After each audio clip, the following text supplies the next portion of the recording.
The serene wedding venue in a town of Willow Creek, nestled amid rolling hills and flowering gardens, became the epicenter of a storm of betrayal, jealousy, and violence. Police tape soon replaced the white drapery that once adorned the reception hall, and flashing lights illuminated the scene that had gone from joyous to grim in mere hours. The idyllic setting, now marked by tragedy, became the starting point of an investigation that would uncover a web of hidden truths and fatal consequences. What began as a celebration of love ended in an unimaginable betrayal, leaving the guests, family, and friends in shock. As authorities pieced together the events of that fateful evening, one thing became clear. This wasn't just a tragic accident. It was a crime born out of secrets, deception, and the dangerous intersections of love and loyalty. Willow Creek was a place where everyone knew everyone else, a tight-knit community tucked away in the heart of suburban charm.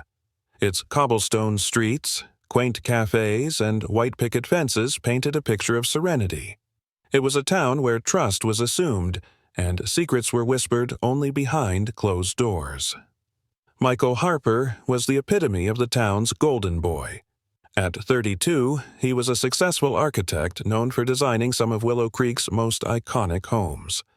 Charming, reliable, and deeply rooted in the community, he was the man every parent wanted their daughter to marry.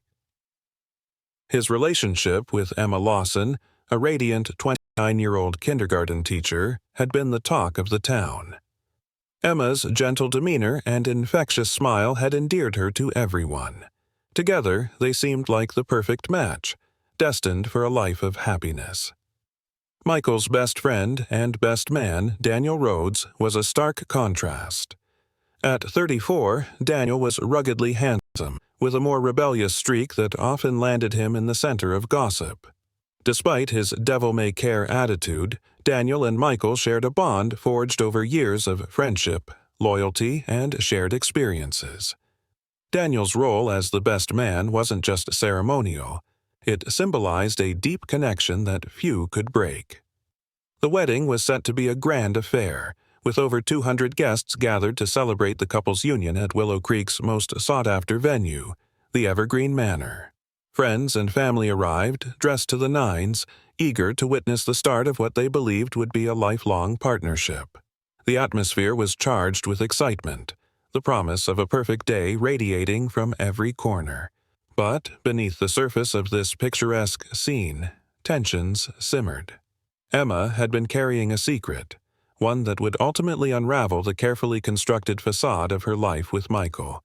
Her past with Daniel, hidden from Michael and carefully guarded, threatened to destroy everything. The truth, like a ticking time bomb, was set to explode in the most catastrophic way possible. As the guests raised their glasses to toast the happy couple, no one could have anticipated the storm that was brewing, a storm that would leave lives shattered and secrets exposed in its wake. The wedding day had been meticulously planned, every detail carefully orchestrated to create the perfect celebration. The ceremony itself was flawless. Emma walked down the aisle in a stunning lace gown, her smile radiant as she met Michael at the altar. Vows were exchanged under an arch of fresh flowers, and the guests erupted into applause as the newlyweds shared their first kiss. The reception at Evergreen Manor was equally grand, with an elegant dinner, live music, and heartfelt speeches. But as the evening progressed, the cracks in the day's perfection began to show. Guests noticed Daniel's unusually somber demeanor, a stark contrast to his usual jovial nature. He lingered at the edges of the crowd, his eyes often fixed on Emma. Some chalked it up to the weight of emotions, a best friend processing the bittersweet moment of seeing his closest companion begin a new chapter in life. But for those who knew him well, there was an underlying tension in his behavior that hinted at something deeper.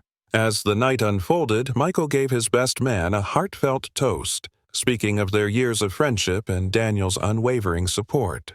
Daniel forced a smile, raising his glass, but those close enough to observe him saw the flicker of unease in his expression. Emma, seated beside Michael, avoided Daniel's gaze entirely, her demeanor growing more nervous as the evening wore on.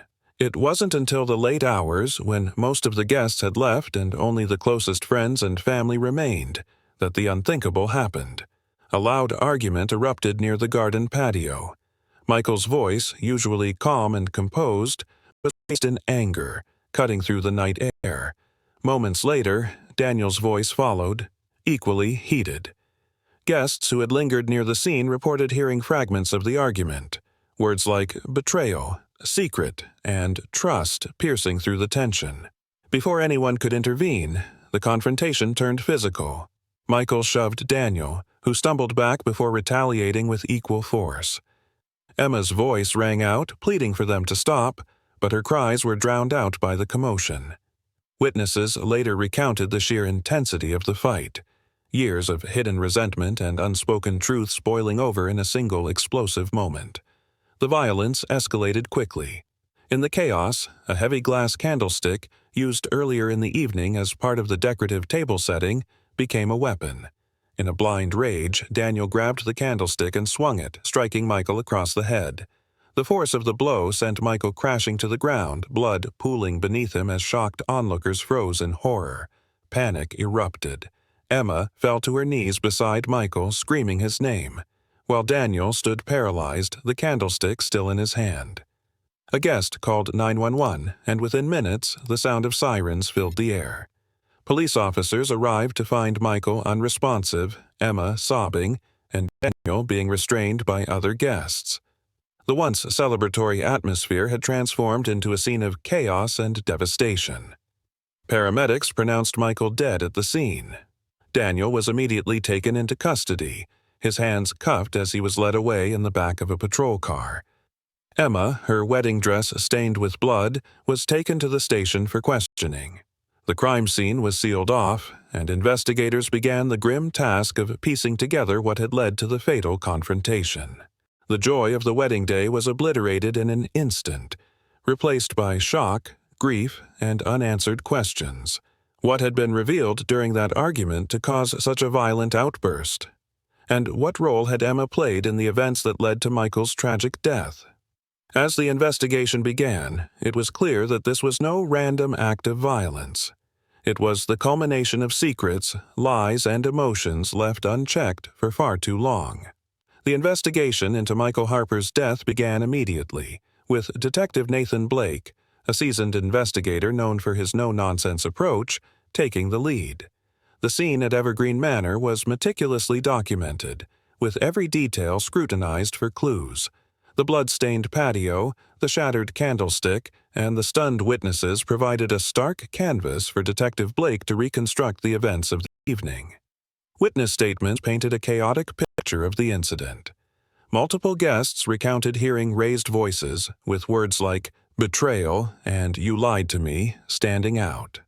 Several described the fight as explosive, with emotions running high and no clear instigator. Daniel Rhodes, the man at the center of it all, was booked for questioning, but his initial statements were defensive and evasive. He claimed he acted in self-defense, stating that Michael had attacked him first. The investigation quickly turned to Emma Harper, whose visible distress during questioning hinted at deeper layers to the story. She admitted to having a private conversation with Daniel earlier in the evening, but denied any knowledge of what might have triggered the fatal confrontation. Detective Blake wasn't convinced. The tension between Emma and Daniel, noticed by several guests, suggested a connection far more complicated than either was willing to admit. Evidence began to pile up. The candlestick, still smeared with Michael's blood, was sent for forensic analysis. Meanwhile, the crime scene revealed a detail that raised eyebrows: a torn piece of a letter found near the patio. The letter's contents were cryptic but suggested an emotional conflict involving betrayal and regret. Detectives worked tirelessly to piece together the shredded paper, hoping it would provide insight into the argument that led to the murder. Interviews with close friends and family added more layers to the case. A bridesmaid disclosed that Emma had confided in her about feeling conflicted in the weeks leading up to the wedding. Another guest mentioned seeing Emma and Daniel talking in hushed tones earlier in the night, their body language tense and uncomfortable. These accounts hinted at a relationship between Emma and Daniel that extended far beyond friendship. Detective Blake, determined to find the truth, dug into Emma and Daniel's pasts. Records revealed that Emma and Daniel had been romantically involved years ago, long before Emma met Michael. While the relationship had reportedly ended amicably, the discovery painted a picture of lingering ties that may have resurfaced under the pressure of the wedding. Adding to the complexity, text messages recovered from Daniel's phone showed a series of late-night exchanges with Emma in the weeks before the wedding. The messages were vague but carried an undeniable tone of intimacy and tension.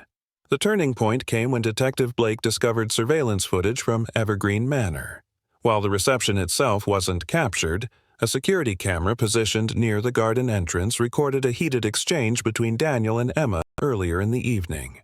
In the footage, Daniel appeared agitated, gesturing emphatically while Emma looked visibly upset. Though the audio was inaudible, the body language suggested a confrontation about something deeply personal. The investigation reached a critical juncture when Emma's phone was analyzed. Among her messages was a draft of an unsent text addressed to Michael, written just days before the wedding. The message expressed guilt and an apology for not being completely honest about her past with Daniel. This revelation solidified the theory that the confrontation had been fueled by secrets Emma had kept from her husband. Detective Blake carefully pieced together the timeline. Emma's rekindled connection with Daniel had created a volatile emotional triangle, one that exploded under the strain of a wedding meant to symbolize a fresh start. Michael's discovery of this truth, whether through the torn letter, the overheard argument, or a direct confession, had set the stage for the violent confrontation that ended his life. With Daniel in custody, Emma under intense scrutiny, and a trove of evidence revealing a tangled web of relationships, Detective Blake prepared to bring the case to court. But even with the pieces seemingly in place, one question lingered. Was Emma's role in the tragedy purely that of a bystander, or was she more complicit than anyone realized? The investigation had revealed much, but the courtroom would determine the full extent of everyone's guilt. The investigation seemed to have reached its logical conclusion. Daniel was in custody, the physical evidence against him was strong, and the motive appeared clear. But, as the case unfolded further, shocking revelations emerged, turning the entire narrative on its head. Detective Blake's methodical approach had already uncovered Emma's hidden past with Daniel, but a closer examination of the torn letter found at the scene revealed far more than anticipated. When the letter was pieced together in the forensic lab, it was discovered to be a note from Emma to Daniel, written on the morning of the wedding. In it, she confessed lingering feelings for Daniel but insisted that her loyalty and future lay with Michael. The final line read, "Please don't ruin this day for me." This revelation raised a chilling possibility. Was the confrontation premeditated by Daniel, fueled by his inability to let go of Emma? Or was it an impulsive act born out of rejection and despair during the reception? Things took an even darker turn when a secondary autopsy of Michael's body revealed bruises inconsistent with the fight described by witnesses. These bruises, likely inflicted hours before the fatal blow, suggested that Michael might have been assaulted earlier in the day. Surveillance footage from the venue showed Daniel and Michael having an intense conversation near the parking lot just before the ceremony. Daniel's body language was aggressive, and while Michael appeared to walk away unharmed, the bruises suggested otherwise. Simultaneously, investigators unearthed another critical piece of evidence, a deleted text thread on Daniel's phone. With the help of digital forensics, the texts were recovered, revealing an argument between Daniel and Emma 2 nights before the wedding. Daniel had accused Emma of using him as a backup plan, and his final text in the thread read ominously, "If I can't have you, no one will." Emma's role in the tragedy became even murkier when her financial records were examined. In the weeks leading up to the wedding, she had withdrawn significant sums of money from her account, raising questions about whether she had been attempting to distance herself from Daniel or perhaps placate him. When questioned again, Emma's responses grew increasingly inconsistent, suggesting she wasn't telling the whole truth. Detective Blake was struck by another puzzle piece when one of Michael's colleagues came forward with information. According to the colleague, Michael had confided in him about discovering something troubling about Emma just days before the wedding. While the colleague didn't know the specifics, he claimed Michael had been deeply shaken and uncertain about moving forward with the marriage. The final twist came when a second letter was discovered hidden in Emma's dressing room at Evergreen Manor. This letter, written by Michael, revealed that he had learned about Emma's ongoing communication with Daniel. It expressed a mix of heartbreak and betrayal, but also a resolution to confront the situation after the wedding. The letter ended with, "This will be the last time I let you lie to me." The combined evidence painted a far more complex and sinister picture. While Daniel had undoubtedly delivered the fatal blow, Emma's actions, both past and present, had contributed significantly to the chain of events. Her secret correspondence with Daniel, the withdrawn money, and her evasive behavior suggested a level of complicity that could not be ignored. Detective Blake now faced a dilemma. While Daniel was the primary suspect, Emma's role in fueling the conflict and possibly manipulating both men was undeniable. As the case moved toward trial, the question of Emma's culpability hung in the air.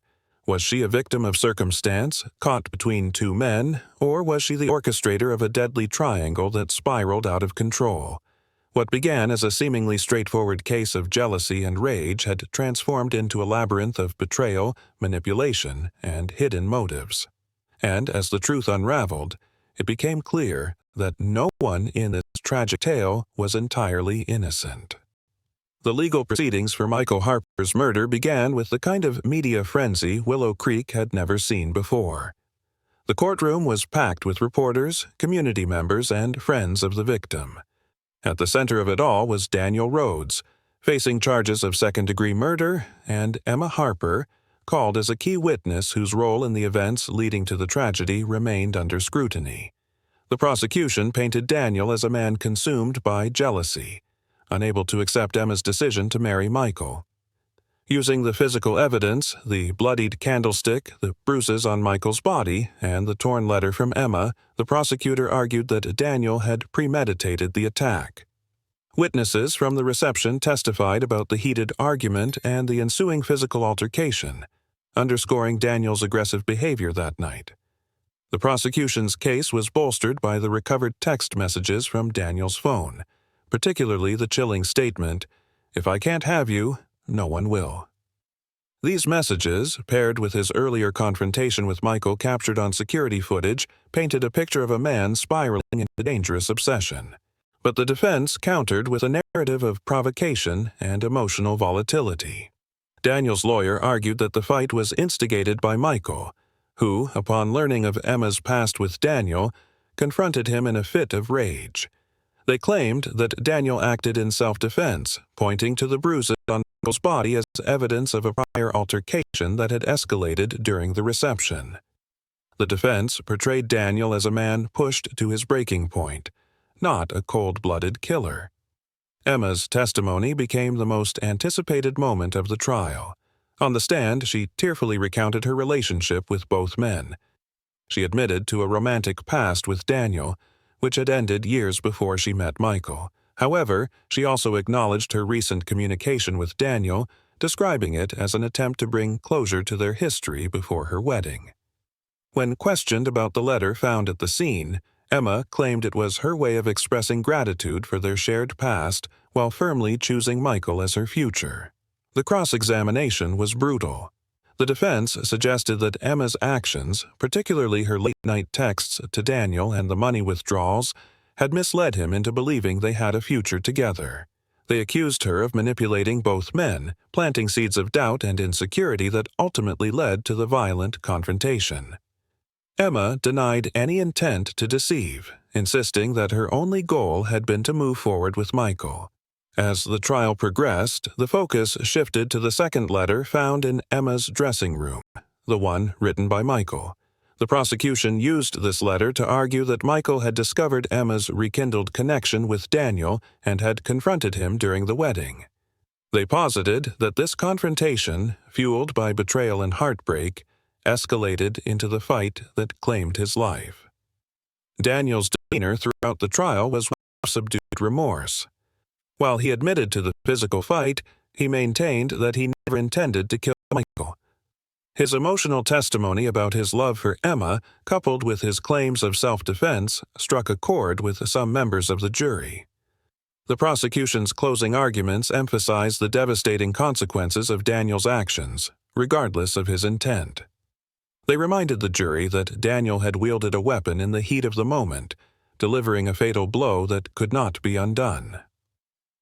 Meanwhile, the defense urged the jury to consider the context of the fight, portraying Daniel as a flawed but fundamentally decent man who had made a tragic mistake under extraordinary emotional pressure.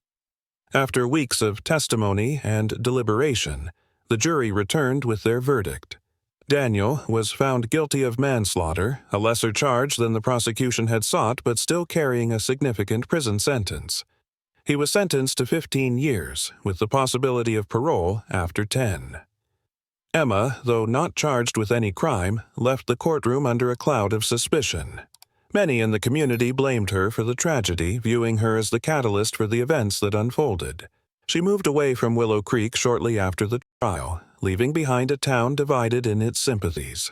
The trial's conclusion brought legal closure, but the emotional scars remained. Michael's family struggled to reconcile their loss, while Daniel's sentence left his loved ones grappling with a future shaped by his absence. The courtroom drama had ended, but the ripple effects of that fateful wedding day continued to haunt everyone involved. The verdict marked the end of one chapter, but the questions it left unanswered ensured the story would live on in the memories of all who heard it. The tragic tale of betrayal and loss ended in the courtroom, but its echoes would reverberate far beyond the walls of Willow Creek. The story of Michael Harper's murder, the love triangle involving Emma Harper and Daniel Rhodes, and the devastating fallout left behind a series of hard lessons and unresolved emotions. Daniel's conviction for manslaughter closed the legal chapter of the case. His sentence of 15 years, with eligibility for parole after 10, left many feeling conflicted. While some believed justice had been served, others felt the punishment was either too harsh or not enough. Emma's role in the events remained a source of heated debate. Though she wasn't charged, public opinion cast her as a central figure in the tragedy, with whispers of her culpability lingering long after the trial ended. For Michael's family, the conclusion of the case brought some measure of closure, but no solace. His parents, devastated by the loss of their son, expressed hope that his death would serve as a cautionary tale about the dangers of secrecy and unresolved emotions. Their grief was a poignant reminder of the human cost behind the headlines. Emma Harper, the woman at the center of it all, became a figure of controversy. After the trial, she moved to a new city to escape the judgment and scrutiny of her community. In a rare interview months later, she reflected on the choices she had made, expressing regret for the pain caused by her actions, but maintaining that she never intended for things to spiral out of control. Her words, while heartfelt, did little to sway public perception, as many continued to view her as the unwitting architect of a deadly triangle. Daniel, now serving his sentence, reportedly found solace in writing and reflecting on his life. In letters to his family, he spoke of his remorse and his hope to one day make amends for the harm he had caused. Whether those amends would ever be possible remained uncertain. The town of Willow Creek, once a quiet and idyllic place, struggled to move on. The events of that fateful wedding day became a cautionary tale, retold at family gatherings and community meetings as a reminder of the thin line between love and obsession. It was a story that underscored the importance of honesty, the dangers of secrets, and the devastating consequences of unchecked emotions. As viewers reflect on the tragic web of events, one question lingers. Could this tragedy have been prevented? Was it the weight of unspoken truths that set the stage for violence? Or was it a series of individual choices that led to an inevitable conclusion? In the end, the story of Michael Harper's death is a stark reminder of the fragility of trust and the consequences of betrayal. For those left behind, healing would be a long and uncertain journey. But for the viewers of this story, it is a tale to ponder, a lesson in the complexities of human relationships, and a sobering look at how love, when tangled with deception, can lead to the most devastating of outcomes.